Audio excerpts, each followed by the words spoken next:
革命军14名高级战力能力公布，果实能力者多达8人，但都是比肩大将的顶尖强者，整体实力要远高于四皇团。参谋长萨博，稍稍果实能力者，同时也是个擅长体术的高手，凭借一双能轻松抓碎钢铁的龙爪拳，坐上了革命军第2把交椅。结合稍稍果实的能力，更是在伊姆和吴老星的面前大显身手了一把，之后便获得了炎帝的称号。最高干部巴索罗米大雄，肉球果实能力者，实力不详，遇强则强，手掌中的肉电可以拍飞任何东西，也能把体内的疲劳和痛苦一并排出。块头很大，行动却异常敏捷，防御和速度都拉满了。但是明明吃了最自由的果实，却一生都在追逐自由。最高干部加布尔，长着一张卡里布的脸，实力强得可怕，是个绝对不容小觑的男人。和萨博大雄一样，属于龙手下最强的干部。加布尔有着出色的领导能力，擅长体术作战和打游击战，曾与百兽海贼团爆发过激烈冲突，但是以失败告终。加布尔的离去对于革命军来说是巨大的损失。伟大航路军队长伊万科夫，荷尔蒙果实能力者，精通人妖拳法，但是他最棘手的能力还是铜墙铁壁般的脸皮。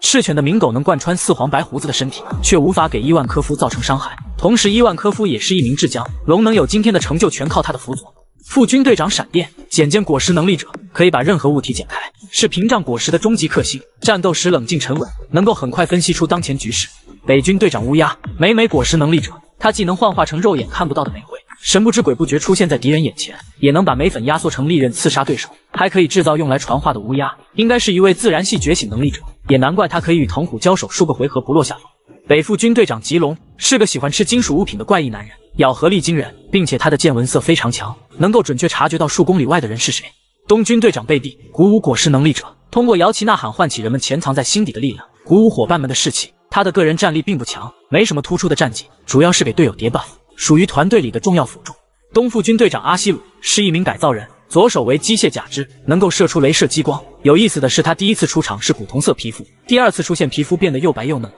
估计是罗宾教给他的护肤方法吧。南军队长林德伯格，毛皮族的发明家，热衷于研究武器，与敌人战斗的时候经常会拿出自己引以为傲的武器来做实验，偶尔也会变身月狮形态战斗，不过他主要是负责战略方面的支援。蓝副军队长赌波，人如其名，他确实喜爱赌博，看似很废柴，却有着极高的智商，一般只用来指挥部下作战。西军队长莫里是吃了推果实的巨人族，推进城的第5层的人妖乐园就出自他的杰作，是比金狮子更早越狱的人。他的外表抽象滑稽，却能与大将分庭抗礼，绿牛就曾和莫里打得难解难分。副西军队长乌西亚诺，长着牛角的毛皮族战士，战斗方式是依靠身体发出静电给敌人打出眩晕硬直，在满月时可以靠注视月亮变身成为月狮形态。革命军总首领龙，年轻的时候曾是一名海军将领，后来对正义感到了迷茫，于是创立了革命军。龙的果实能力尾田暗示过很多次，他把3颗最强的自然系分别给了海军赤犬、海贼白胡子以及革命军3股势力。龙吃的应该就是飓风果实，这也是为什么他的船员全都戴着护目镜，救萨博的时候随风飘入甲板上，救路飞的时候伴随着飓风呼啸。但是他最让伊姆忌惮的能力应该是3色霸气吧。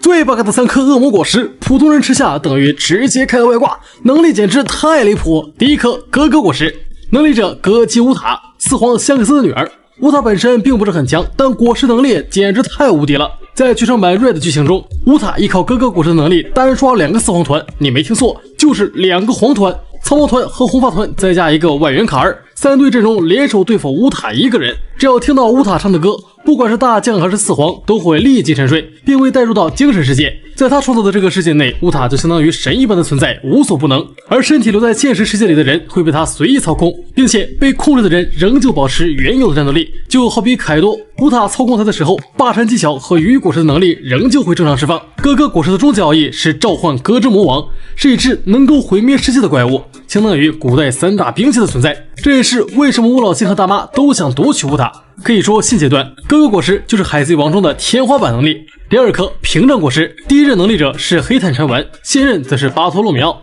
这颗果实给谁吃都很强，只要双手摆出防御手势，就可以在所处的区域张开一层透明屏障。在设定中，屏障是无死角的绝对防御，能够免疫一切物理攻击，就算是砍伤凯多的玉田都无法打破屏障，哪怕砍上一整天，也完全不会给屏障上留下任何痕迹。所以这颗果实给桃蜘蛛这种废物吃，也同样很 bug， 可以说就是无解的存在。第3颗幸运果实，能力者巴卡拉。还好这颗果实只出现在剧场版中，如果放到主线剧情里当关卡 BOSS 的能力，我都担心路飞能不能活过2集。无论是谁，只要吃了这颗果实，就像是开了外挂一样，随意享用别人的运气。在运气消耗完之前，能力者本人就是神一般的存在。但凡巴卡拉有点出息，都不至于在黄金地的手底下打工。有这颗果实还当什么海贼啊？自己单飞早就发达致富了，真是白白浪费了神级能力啊！年轻时比女帝还漂亮的大妈为什么会变成现在这个样子？她这些年到底都经历了些什么？事情还要从63年前说起。5岁的大妈被父母抛弃在巨人族所居住的岛屿阿尔巴夫，虽然失去了父母的爱，但好在她遇到了仁慈的修女加尔莫罗，对方收养大妈，并把她带到了羔羊之家，这里生活着一群和大妈一样被抛弃的孩子。在之后的日子里，大妈结交了很多新朋友，并且有了修女的关爱，让她每天都过得很开心。但好景不长，由于巨人族有个禁食12天的特殊习俗，这让患有40症的大妈非常难受。到了第7天的时候，她终于受不了饥饿而暴走，不仅毁了村庄，还失手摔死了巨人族长老。虽然之后被赶来的修女控制住了，可巨人族已经恨透了大妈，他们不允许此人留在这里继续生活了。没办法，为了大妈的修女只好带着孩子们离开巨人国，在一座小岛上创造了新的羔羊之家。但修女真的是看上去的那么善良吗？实际上，表面仁慈的修女其实是个诱拐孤儿的人贩子。她会像母亲一样的照顾收留的孩子，但并不是真正从心底爱护他们，仅仅是为了与 CP0 之间的交易变得更顺利。修女告诉世界政府的人，这个小鬼如果做海军，未来就是大将或元帅级别的战力，加入 CP0 的话，那就是最强之盾。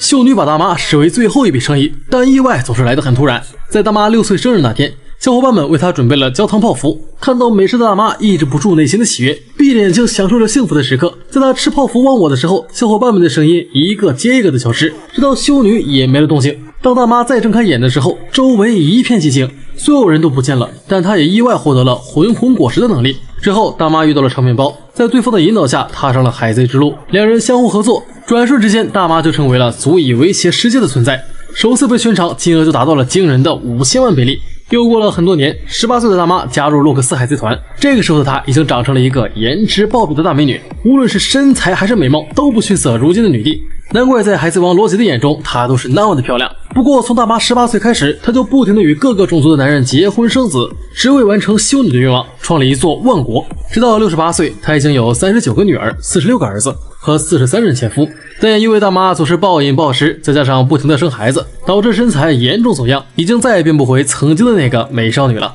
海迷们总是嫌大妈长得又胖又丑，却从没想过她也有年轻的时候。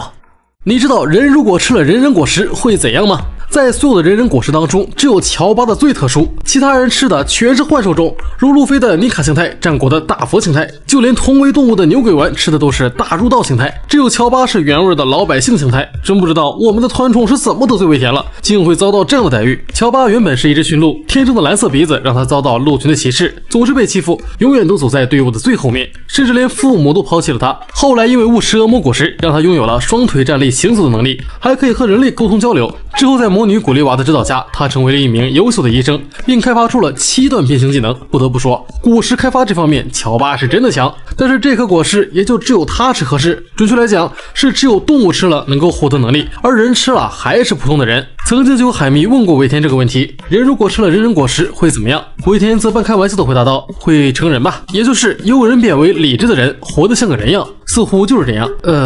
乔巴吃的果然是最普通的老百姓形态，真是心疼我们的团宠啊。总之这颗果实压根儿就不是给人类吃的，是适合动物去吃。假如你真的不小心误吞了，那么恭喜你，你吃了海贼王里最垃圾的一颗恶魔果实。对于人类来讲，它毫无作用，并且还会使你变成旱鸭子，永远都不能再碰水。所以好在是乔巴吃了这颗果实，换个人类吃恐怕要后悔一辈子啊。你是不是以为路飞的师傅只有雷利一个人？要是真这么觉得，那就错了。从路飞小时候开始修炼，再到如今当上4皇，一共经历了6位师傅的教导，而雷利起到的作用并不是最大的。第一位，冥王雷利，传授348系的基础用法，路飞2年的修行却只学了点皮毛。究竟是雷利的教学质量太差，还是路飞的悟性不行？人家罗和基德可都没有老师教，结果自行学会了霸气与果实觉醒。真不知道路飞这2年修行算不算浪费了。第二位，卡尔，高级剑纹4咒师，教会了路飞预知未来的能力。不可否认，卡尔是个非常好的陪练师傅，一边打还一边教，不断的示范和讲解。最后看着路飞领悟了预知未来的能力，这才放心的躺下。卡尔这个师傅当的是相当合格。第3位暴五郎，高级武装4老师，2天速成班传授路飞流鹰霸气，同样是亲身示范高级武装4的用法。路飞在暴大叔的身边2天就毕业了，结果在雷利身边2年都没学会，谁的问题显而易见了。第4位凯老师，高级霸王4老师，第1棒打醒路飞的鲁莽，让他先跟着暴大叔学习流鹰，再挑战自己。第2棒传授霸禅绝技，增加路飞的自信心。第3棒教会路飞领悟果实的奥秘，觉醒5档尼卡形态。一个好的师傅就应该像凯多这样毫无保留的把一切都交给路飞。第5位纳格利，这是动画组加上去的师傅，但实力不容小觑，他是一位拥有霸王4的高手，曾经挑战过罗杰。纳格利不仅是路飞的师傅，也教过艾斯和萨博，不过他们只有2天的师徒关系，所以压根就没教过他们仨什么本事。第6位卡普，体术和抗击打训练的老师。路飞没出海之前的那几年，一直都是卡普跟他切磋，所以路飞血后并不是开的缩血挂，而是从小在卡普拳头下挨打习惯了。这么一对比，雷利究竟是不是勇士，我想海绵们心里也都有数了。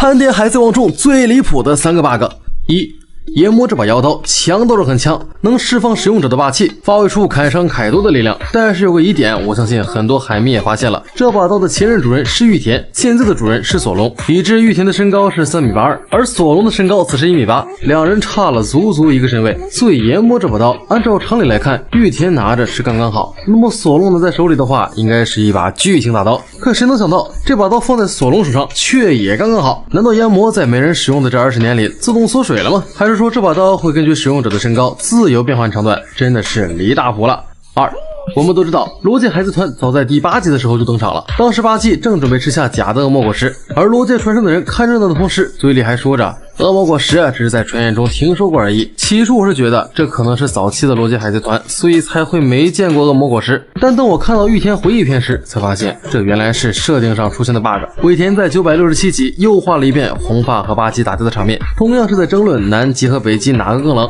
那么也就说明了第8集其实已经是罗杰海贼团冒险后期了。见识了那么多果实能力者，居然还觉得恶魔果实是个传说，显然已经是个无法解释的漏洞了。3、在佐屋的时候，相主遭到杰克率领的舰队袭击，而陶之助利用聆听万物的能力看到了远处的杰克，并告诉了大家。但是按照剧情来看，他是根本没见过3代杰克的，在玉田的回忆里压根就没有杰克的身影，连一个镜头都没有。况且20年前的杰克只有8岁，就算当年见过，这么多年过去了，怎么可能很容易辨认出来？所以陶之助根本就不认识杰克才应该合理，但他却能叫对名字，这是个比较明显的错误。海贼王篇幅又那么长，难免会出现一些小漏洞，就算这些 bug 圆不过来，也是能理解尾田的。